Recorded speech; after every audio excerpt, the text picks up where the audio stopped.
All right, guys. Thanks for joining us. Thanks for coming back to Real Tough Talk. Next game we're going to talk about is Primetime versus Untouchables. Now, Primetime coming in, losing to LES 27-19. Untouchables coming in from beating Rep City 18-0. Listen, right now, Untouchables offense is very, very good. Corey's playing on that MVP level that he's played on the last time he was in the UFL. Yeah. Their defense is kind of their Achilles heel. But tell me what you think, what you saw of Corey so far these first 3 games heading into this game. I mean, he just proved how good he is. When you're a quarterback that mainly plays on one team and you're able to transition your game to another team and still find huge success with that team, even with guys that you don't really normally play with, that just shows how talented you are as a quarterback. You know, it's like in the NFL where Tom Brady showed his greatness when he was able to take another team to a championship after leaving the New England Patriots. So at the end of the day, he just proves that he's one of the best quarterbacks in the league and in TFL as well, because to play at a high level on a completely new team where you don't even know who's going to be on the team and you're playing at a high level, that just shows how good he really is. Definitely. I mean, a lot of people say we get to see what Corey could do without YMM. Right now, Corey is 2-1 coming into this game, but he's scoring the 3rd most points in the league at 22.3 points per game. That is amazing. And they're first in efficiency. UTB, Untouchables offense, led by Corey, is scoring 62.5% of the time that they step on the field. That's awesome for a guy that's never played with this team before, led by guys like Sherm, Juju, and Derek. I like this guy, Derek, a lot. He's showing he's definitely a playmaker. The problem with them is their defense. Their defense is not very good. The defense efficiency, teams are scoring 47% of the time they step on the field. And points, as far as the points they're giving up, UTP is giving up 17.6 points a game. So close to 3 touchdowns a game they're giving up. That's not good, especially in the UFL. Alvaro is a defensive whiz, playing with Carver those many years in this league. He has to get it together with these guys, and they have to get better. On the other side, we got Primetime. Listen, Melvin has been showing that he is this team starter. He moves around in the pocket, he makes plays, and he has this Primetime offense at 5th in efficiency, scoring at 47% every time they step on the field. Their offense is scoring 19 points a game, which is 7th best. I think they got to get better as far as their offense. I'm sorry. Their offense is scoring 16.6 points a game. They have to get better offensively. But this guy, Leo, the number 2 overall pick, this guy is a highlight waiting to happen. That's why I call him half man, half amazing. Tiki got it right with this draft pick. Listen, I keep saying that this man is different. Like, out of everybody who was drafted, he's showing why his stock is worth the most right now. This man averages almost one Moss play per game. As soon as he come out there, he's getting at least one person getting a catch over their head. So this man has been playing well on both sides of the field. And the funny thing is, the way he's playing at this point, the way his numbers are stacking up, we've seen players win MVPs with the numbers he's already producing up to week 4. You know, so that's insane. And that just shows that, like you said, this was definitely a well chosen pick by Tiki. He shows that he knows what he's doing. But let's not take away from all the other guys that's on his team. You have a lot of talent on this team. You have Neek, you have Nas, you have Leak, you have Artie, who's another young up and coming player. So you have a lot of weapons on this team that Melvin, their 2nd round. I'm sorry. Matt, their 2nd round draft pick. Yes, who's also starting to get some plays going on offense, getting into the vibe of the team. So this team has a lot of weapons, and this team can only improve as well as they are right now. they just have to fix the little kinks that they have. But I think that they just that they're well off so far. They got to fix that defense. Their defense is giving up close to 3 touchdowns a game. I know Tiki gets upset when I say it, but Tiki's not a defensive-minded coach. The proof is in the pudding. This team is giving up 19 points a game. So if this team wanted to be taken seriously, they have to make stops, led by their defensive captain, Pratt. They got to play better. I think Bream has to be more part of this defense. They have to make plays because you can't expect Melvin and Leo to carry you the whole season. You got to give them just a little bit of help. Just a little bit. So we're going to jump right into the game. At the beginning of the first down, Melvin throws a Ream in the gap for a decent game. Second down, Melvin on 4 rush throws a Leo in the gap, incomplete, slashes flag for pass interference. Primetime gets the ball at the 1. What do you think of the play? I think that this was pass interference because there was contact. I think he was trying to hold to slow Leo down, but unfortunately, as the ball is in the air, if you're still making contact with him, that's pass interference, and they got the call there right at the 1. That's a good call by the ref there. 4th and goal, Melvin finds Leo in the back of the end zone for the touchdown. Ashton makes the extra point. 7-0, Primetime scores right away. And of course, right away, he goes after his star player, Leo, who's pretty much been almost their whole offense.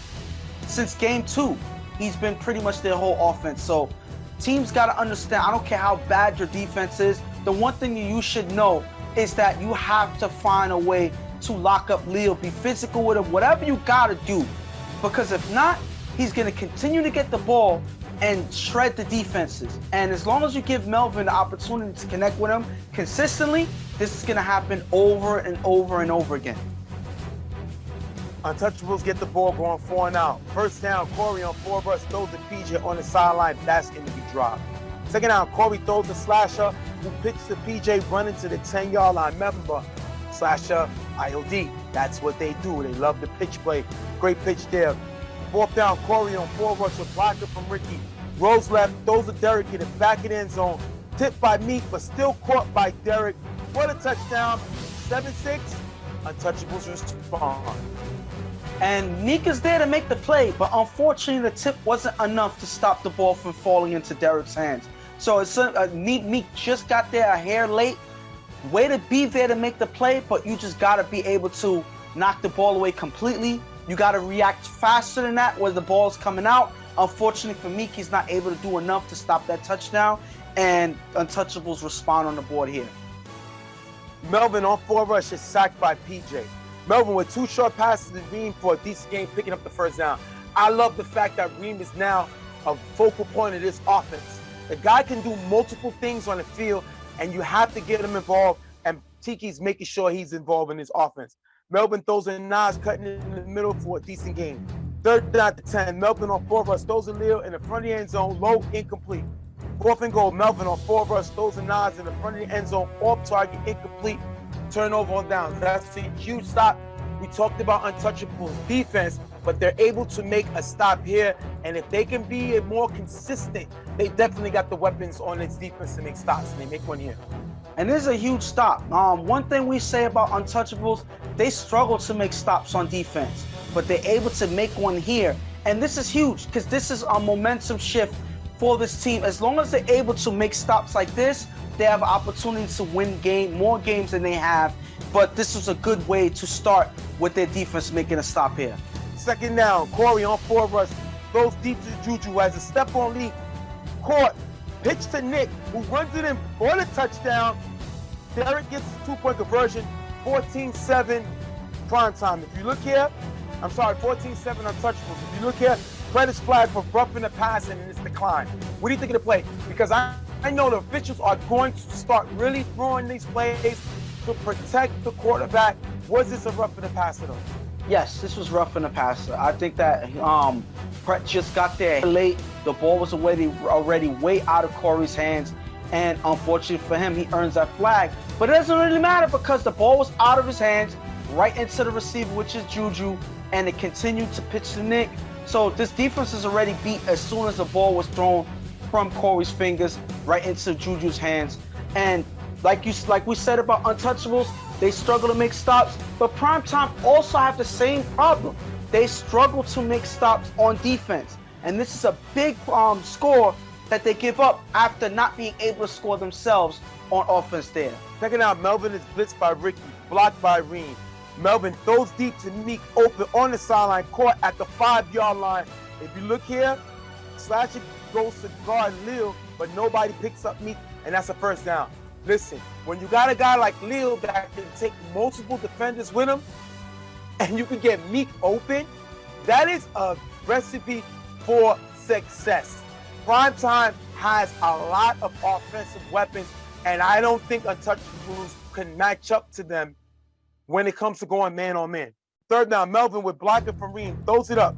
Meek makes a catch over Juju and Hope in the back of the end zone for the touchdown. Primetime scores again, gets back into the game, 14-13, trailing 1. And I'm sorry, I like Hope, I like Juju, but they both got mossed. That is a great play right there by Meek, and that's what you need him to do. I like Juju guarding him. Hope has to come there with the wrath of the thunder, with the hit. Neither of them do that, and this is why Untouchables defense is bad. They're not able to make plays when they need to make plays, and they just give up points, and they give up another 6 here. And it's bad enough that you have to worry about Lil catches plays over people's heads. But Meek is able to do that same exact thing. We've seen him do it in the BQFL. We've seen him do it countless times, and he brings that play here. One thing we could say is Meek is not the person that has the best of hands, but if you give him a good throw and he's able to get a clean shot at the ball, he's coming down with that ball, and that's exactly what he does here. You don't put a body on these receivers, they're coming down on your head, and this is an example of that as Meek is able to come down with that touchdown here. After getting the first down, Corey throws deep to Slasher, open in the front of the end zone. That's going to be dropped. Slasher got to make this play. They brought him in to make these plays. He's a veteran. He has to show the league what he has done and what he can continue to do. Doesn't do it there. Corey on second down throws the PJ on the sideline, getting to the 15-yard line. Frank gets close, but Ricky's blocking him. Great block by Rick. Rick should be up there for block of the year. He's won this before, and he's doing a great job. 4th and goal with 8 seconds left. Corey finds Buck open in the front of the end zone for the touchdown. 20-13. Corey scores again. And this is another formula you add to the equation of offense.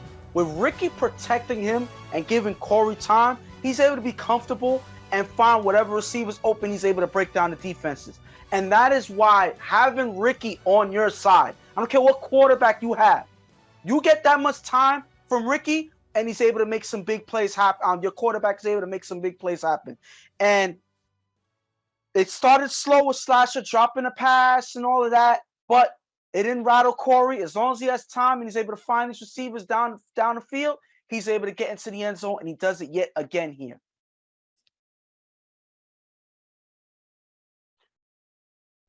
That's going to take us into the half. 20-13, Untouchables.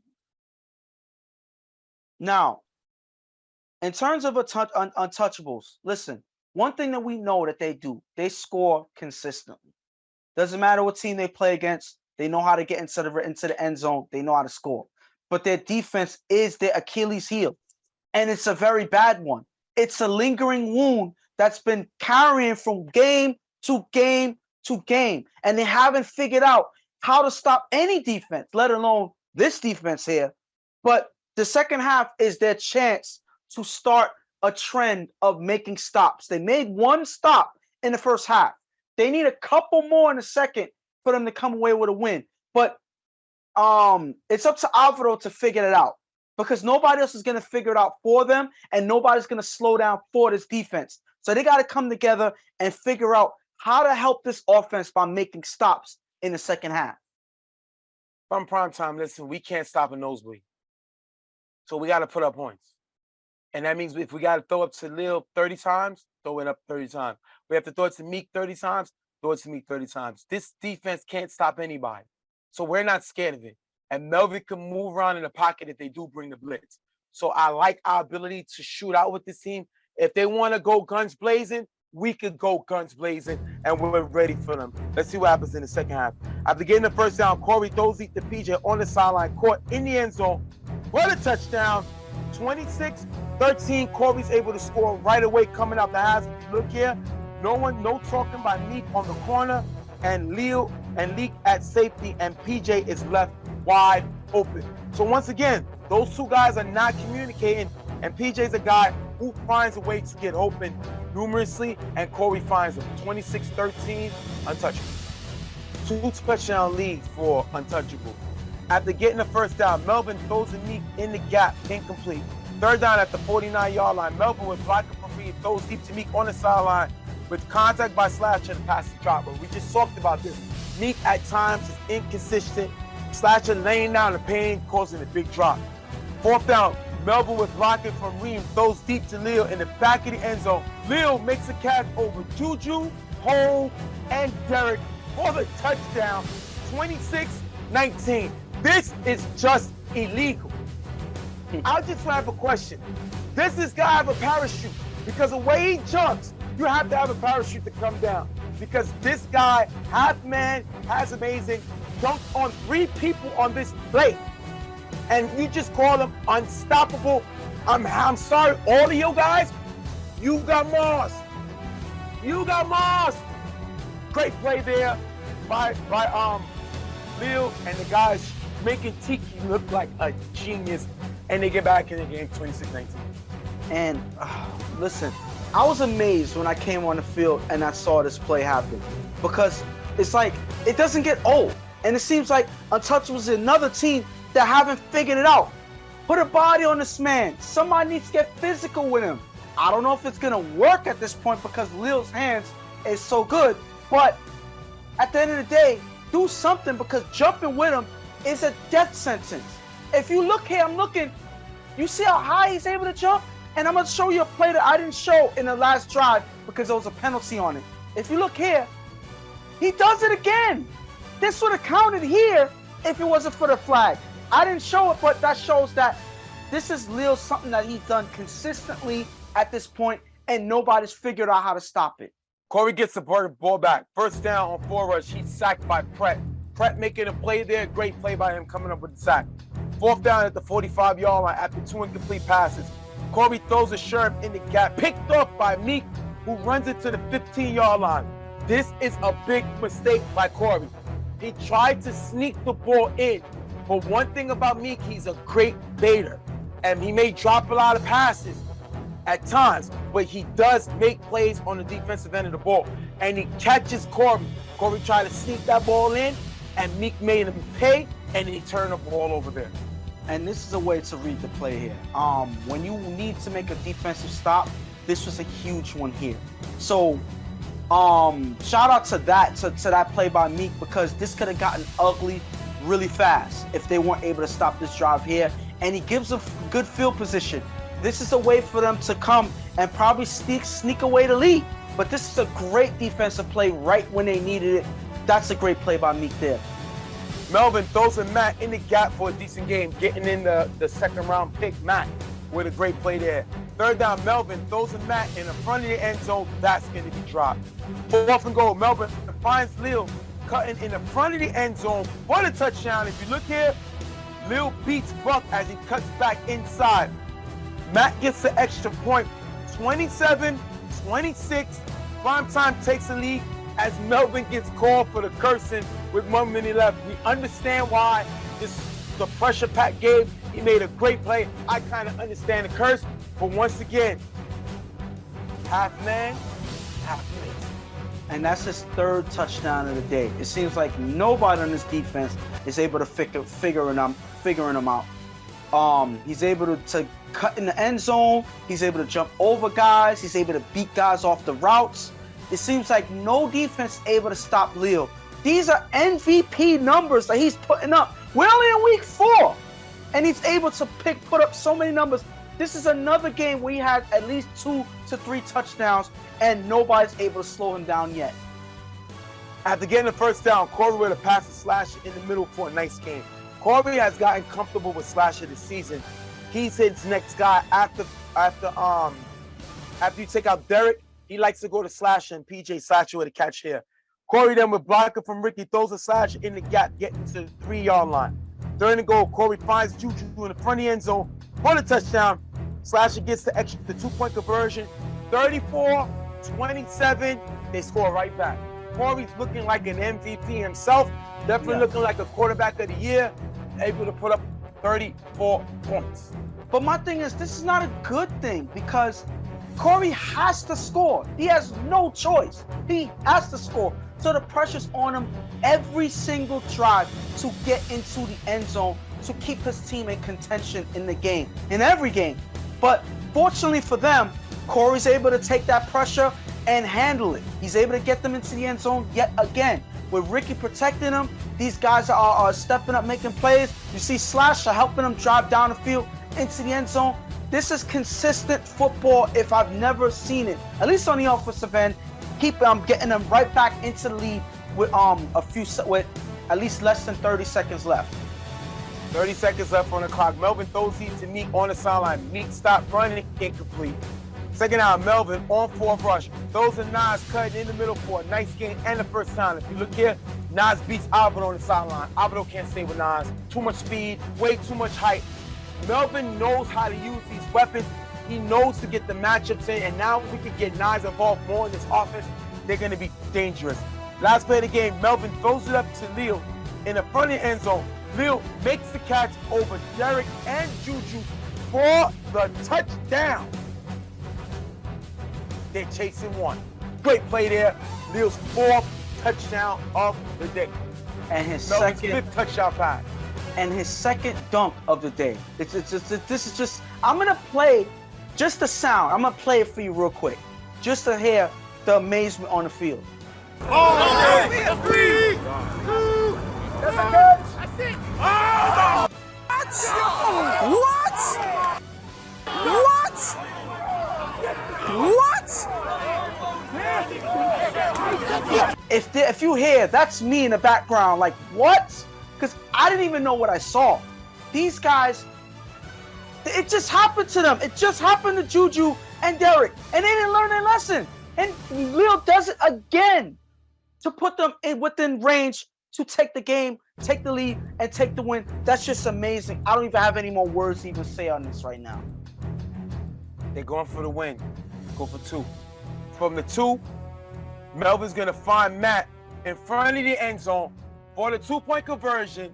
They're going to come away with the win, 35-34, prime time. Now, first of all, I got to say this. This is one of the ugliest games I've ever seen defensively, because there was no defense at all. And it's funny that these teams face each other. They have two of the worst defenses in the league.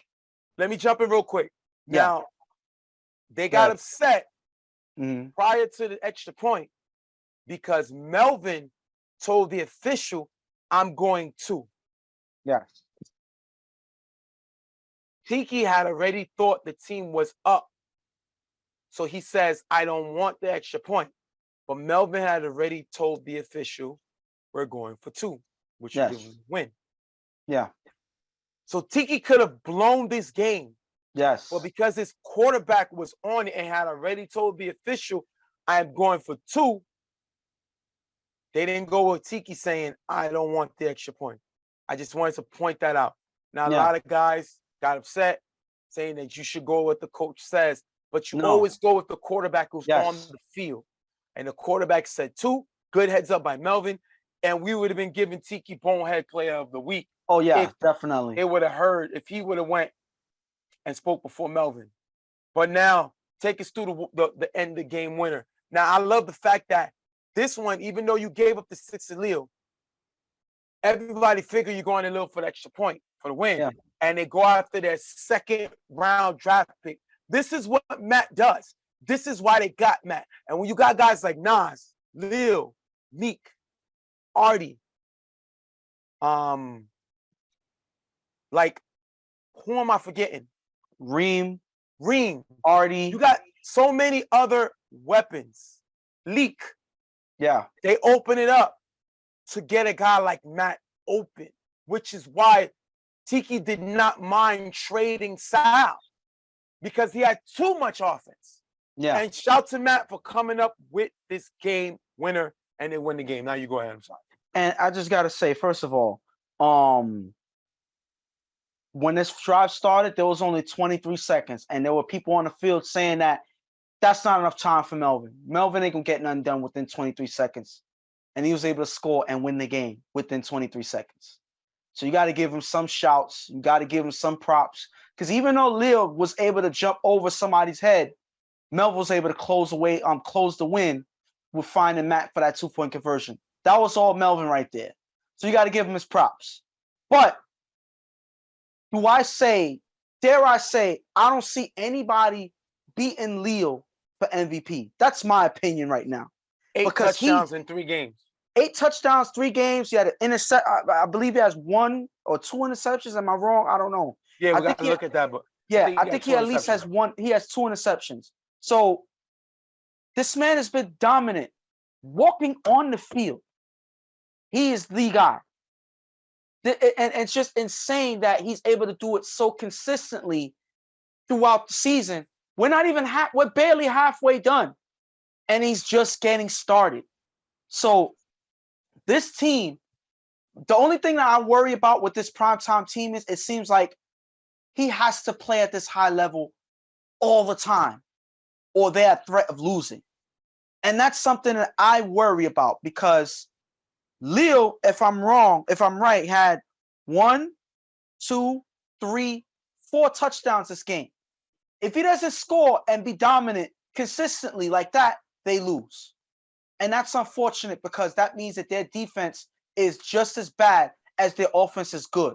And that is not a formula for playoff wins in the end. So they need to fix this. This is a problem. This is a good win, but this is not something that Tiki should be happy with in the way that they're winning. This is not a good look for them at all, in my opinion.